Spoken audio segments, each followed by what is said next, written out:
Hello दोस्तों, कैसे हैं सभी। आई होप आप लोग बेटर होंगे। आज हम फिर से एक नए डे के साथ, एक नए टॉपिक के साथ, एक नई एनर्जी के साथ फिर से पढ़ने को तैयार हैं। आज हम टॉपिक कवर करेंगे मोहम्मद गोरी। यहाँ पे लिखा हुआ नहीं है, हम पढ़ेंगे मोहम्मद गोरी। इससे पीछे हम लोग महमूद गजनवी के बारे में पढ़े थे, जो कि गजनी वंश का शासक था। अब आते हैं दूसरा वंश के, उसके बाद जो वंश आया महमूद गजनवी के बाद, जो कि ज़्यादा प्रभावशाली हो पाया, इतिहास में उसका नाम हो पाया, उसके बारे में पढ़ेंगे। आप लोग पता होगा मोहम्मद गोरी, आपको बहुत बार नाम सुने होंगे, लेकिन उसके बारे में इतिहास नहीं जानते होंगे, हो सकता है, और शायद जान भी रहे होंगे। तो आज चलते हैं मोहम्मद गोरी के टॉपिक लेकर, उसमें सारा चीज़ को पढ़ेंगे। इसके जीवन मतलब जो काम किया उसके सब चीज़ पढ़ेंगे। ठीक है, चलते हैं बोर्ड पे, देखते हैं क्या है। सबसे पहले आप लोग का बहुत बहुत स्वागत है आपका अपना चैनल डिफेंस क्लास पे। चलिए, पिछला वीडियो में मैं बताया था कि मोहम्मद जो गजनी था वो गजनी वंश का शासक था, और जो कि भारत में जो अरब लोग यहाँ पे आक्रमण कर रहे थे तो उसको देखा देखी तुर्क लोग भी आक्रमण करना स्टार्ट कर दिए। उसमें जो प्रभावशाली राजा हो पाया था मोहम्मद गजनवी था। इसमें अगर वीडियो नहीं देखे उसका तो जाके देखो, काफ़ी इंटरेस्टिंग है, काफ़ी मज़ेदार है, काफ़ी चीज़ उसमें सीखने को मिल जाएगा।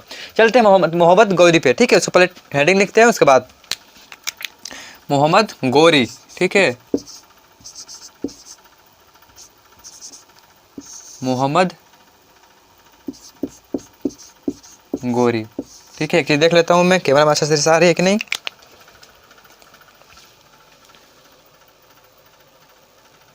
चलिए, वीडियो तो बहुत अच्छी तरीके से, थोड़ा बहुत लाइटिंग की प्रॉब्लम है तो उसको सॉल्व करने का मैं कोशिश तो कर रहा हूँ, बट चलिए समझ रहे होंगे आप। मोहम्मद गोरी, ठीक है, इसके बारे में हम पढ़ेंगे। मोहम्मद गोरी देख के अभी मत समझिएगा कोई लड़की है, मतलब शासिका है, ये शासक का नाम है, लड़का है, आई मीन राजा है। चलिए, मोहम्मद गोरी। पिछला वीडियो में बताया था मोहम्मद गजनवी के बारे में बताया हुआ था। मोहम्मद गजनवी जो थे वहाँ पे आते हैं भारत में, और वह मुसलमान वंश का जो है, मतलब मुस्लिम धर्म का लिंक को, मतलब एक नींव रख देते हैं भारत में। इसके बाद वहाँ पे मोहम्मद गजनवी जो थे गजनी वंश के शासक थे, और भारत में आते हैं और 17 बार भारत पर आक्रमण किए थे। जो मेन चीज़ है उसको मैं बता देता हूँ। ये गुजरात में एक सोमनाथ मंदिर है, वहाँ पर भी आक्रमण किया था। वहाँ से काफ़ी मात्रा में संपत्ति को लूटकर मध्य एशिया में ले गए थे। उनका यह मानना था कि मध्य एशिया में वो भारत से जितने भी सामान लूटते थे उसको मध्य से ले आते थे, और वहाँ पे एक बहुत बड़ा साम्राज्य को स्थापना करना चाह रहे थे। उनका मेन मकसद यही था। ठीक है, चलते हैं इस पे, बोर्ड पे देखते हैं। मोहम्मद गजनवी जो थे उस समय बबानी वंश के थे, इससे पीछे गजनी वंश का शासक था। ठीक है, कौन था समझते हैं जल्दी फटफट। ये जो थे, ये कौन थे? संसबनी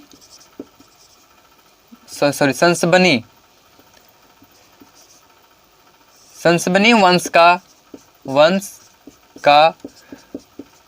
गोरी कबीले। ठीक है, जब गजनी वंश जो है से ख़त्म हुआ तो वहाँ पे आता है फिर संसबनी वंश। संसबनी वंश में गोरी कबीले थे, उन्हीं में से एक जो राजा उभर के, एक जो शासक उभर के आए, वो थे मोहम्मद गोरी, जो कि काफ़ी प्रभावशाली हो पाए। मोहम्मद गोरी के बारे में इसलिए हम लोग पढ़ रहे हैं क्योंकि भारत पर आक्रमण किए, भारत से यहाँ पे आए, भारत में अपना साम्राज्य को स्थापना कर पाए। भारत के इतिहास हम लोग पढ़ रहे हैं तो इसी सीरीज में इनका भी नाम आता है, इसलिए हम इनको पढ़ रहे हैं। ठीक है, खास कारण पढ़ने का कोई कारण नहीं है। मोहम्मद गोरी संसबनी वंश का गोरी कबीले के शासक थे। गोरी कबीले के शासक थे। गोरी कबीले में बहुत सारे शासक हुए, जिनमें कि जो भारत में आक्रमण किया और प्रभावशाली हो पाए वो मोहम्मद गोरी थे, इसलिए हम इनको पढ़ रहे हैं। तो मोहम्मद गोरी कबीले जो कि के शासक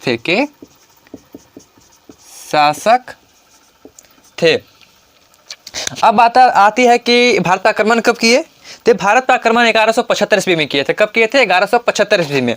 ठीक है, कब किए थे ये? 1175 ईस्वी में। याद कैसे रख सकते हो? है कुछ? एक मैं वही भोजपुरी गाना की लाइन आ रही है, उसमें ये चीज़ तो नहीं है, बट हाँ, छोड़ो यार, मुझे शर्म आ रही है बोलने। चलिए, संबनी वंश का गोरी कबीले के जो शासक थे कौन थे? मोहम्मद गोरी। याद कैसे रख सकते हैं? भारत पर आक्रमण कब किए थे, इसे याद रख सकते हो। 1100 केवल याद रखना, और उसके लास्ट में 75 आता है। 1175 में आक्रमण किए हुए थे। इसको मैं लिखता हूँ, उसके बाद बताता हूँ कैसे, मैं क्या चीज़ मैं बोलना चाह रहा हूँ। 1175 ईस्वी में प्रथम बार भारत पर आक्रमण करते हैं। भारत पर आक्रमण करते हैं 1571 ईस्वी में, 1175 ईस्वी में।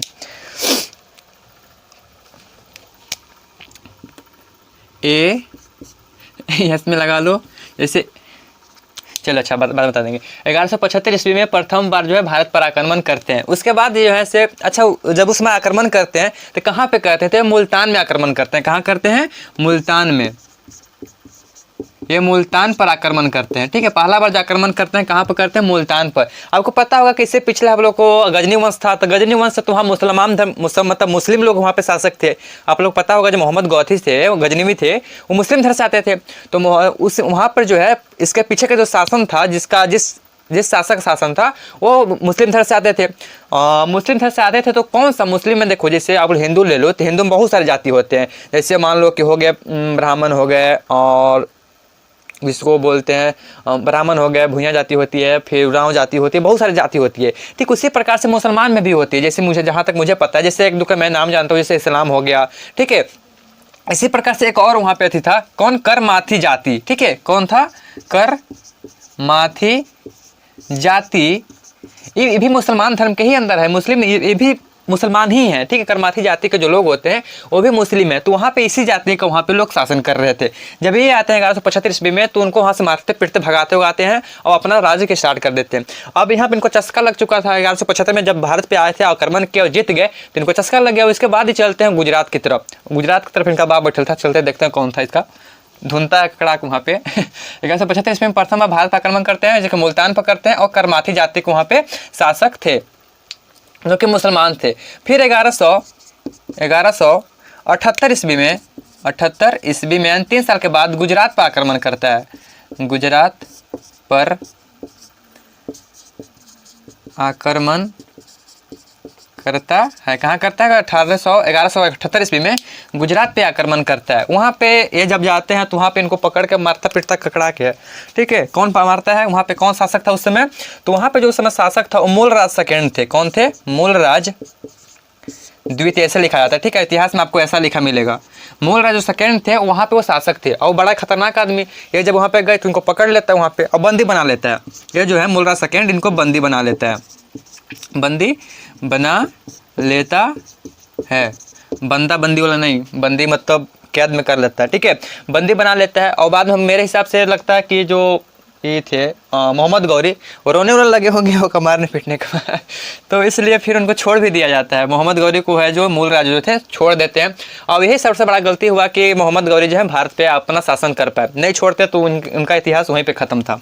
तो मूलराज सेकेंड को बंदी बना लेते हैं, वहाँ पे छोड़ भी देते हैं। ठीक है, यहाँ तक हम लोग पढ़ रहे थे। अच्छा, ये सब जब काम हो रहा था, मूलराज का आक्रमण होना, यहाँ पे सब जो काम हो रहा था, उस समय थोड़ा सा चलते हैं दिल्ली और अजमेर में, क्योंकि इसका जो सेकेंड आक्रमण हुआ, इसके बाद गुजरात के बाद जो आक्रमण किया ना, वो दिल्ली और अजमेर पर किया।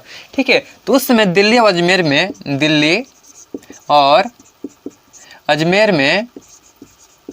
अजमेर में चौहान वंश का शासन था। ठीक है, चौहान वंश का शासन था। किसका था? चौहान वंश का। और चौहान वंश में आपको पता होगा कि सबसे फेमस हुए पृथ्वीराज चौहान। आपको पता होगा बहुत अच्छी तरह से, पृथ्वीराज चौहान जो है चौहान वंश का है और काफ़ी प्रसिद्ध ये शासक हो पाए हैं। तो चौहान वंश का जो वहाँ पे शासक था उस समय जो थे वहाँ पे दिल्ली और अजमेर में पृथ्वीराज चौहान जो थे। ठीक है, वहाँ पे कौन थे? पृथ्वीराज चौहान जो थे। हाँ, पृथ्वीराज चौहान जो थे, जो कि वहाँ पे शासक थे। कौन थे? पृथ्वीराज चौहान, चौहान वंश का शासक थे। वहाँ पे चौहान वंश चल ही रहा था, वहाँ पे पृथ्वीराज चौहान जो है वहाँ पे शासक थे। यहाँ का शासक पृथ्वीराज चौहान थे। ठीक है, दिल्ली और अजमेर का जो शासक हुए वो कौन थे? पृथ्वीराज चौहान। पृथ्वीराज चौहान से इनका काफ़ी 2 बार लड़ाई होती है। ठीक है, कितनी बार होती है? 2 बार होती है। कहाँ कब होती है और किस नाम से जानी जाती है? तो इसका जो लड़ाई होता है वो तेराइन। ठीक है, तेराइन के युद्ध से नाम जाना जाता है। तेराइन का फर्स्ट युद्ध और तेराइन का सेकंड युद्ध, प्रथम तेराइन युद्ध और द्वितीय तेराइन युद्ध, ये 2 नाम से फेमस हुआ, जो कि पृथ्वीराज चौहान और मोहम्मद गौरी के बीच में हुआ। पहला बार मोहम्मद गौरी जब आक्रमण करता है तो पृथ्वीराज चौहान इनको हरा देते हैं। ठीक है, प्रथम तेराइन के युद्ध में। अब मोहम्मद गौरी उसमें हार जाता है, पराजय हो जाता है। पता नहीं कैसा आदमी था, फिर से आक्रमण करता है। ठीक है, काफ़ी हिम्मत वाला आदमी था मोहम्मद गौरी। फिर से आक्रमण करता है। उस अब की बार क्या करता है कि पृथ्वीराज चौहान को हरा देता है और इस प्रकार से दिल्ली और अजमेर पूरी तरह से अपना जो है कब्जा कर लेता है। कब्जा करने के साथ साथ दिल्ली अजमेर में कब्जा किया तो पूरे भारत पे राज करना, मतलब दिल्ली अजमेर पर राज करना स्टार्ट कर देता है। चलते हैं देखते हैं। ठीक है, जो देखो यहाँ पे मैं लिखूँ, इसको मैनेज कर रहा हूँ। ठीक है, मोहम्मद गौरी आपको पता ही होगा, टॉपिक चल रही है। हाँ, तो पृथ्वीराज चौहान किसके बीच में? पृथ्वीराज चौहान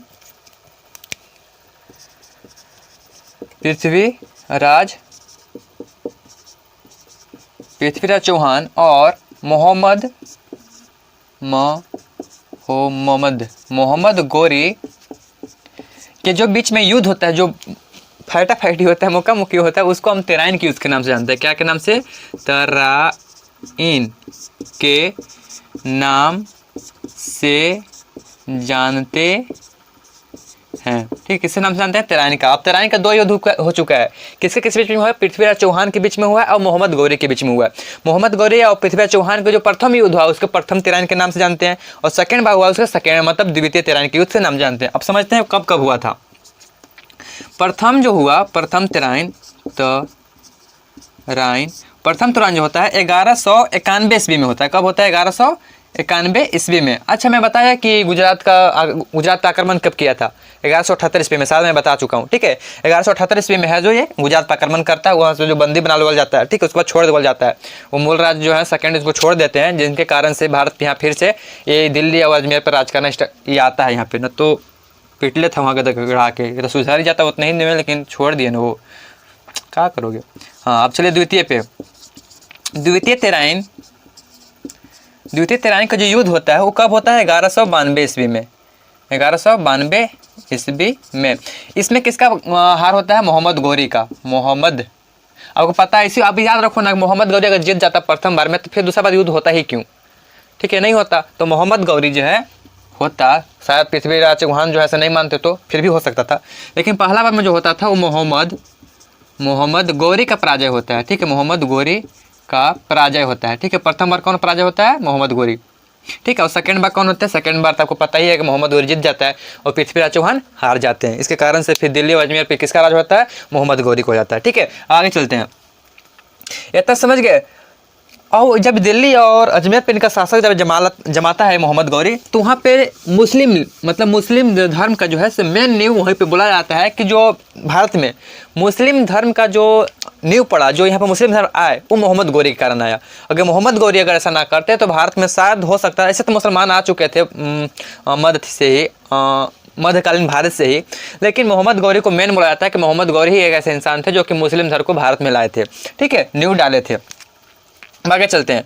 ठीक है, गौरी वंश का मुस्लिम हो गया साम्राज्य। हाँ, अब 1100 एक और युद्ध के बारे में पढ़ते हैं, चंदावर के युद्ध। ठीक है, जो काफ़ी फेमस है, आपको इतिहास में देखने को मिल जाएगा। चंदावर का युद्ध। किसका? चंदावर का युद्ध जो कि इन्हीं के द्वारा लड़ा गया था।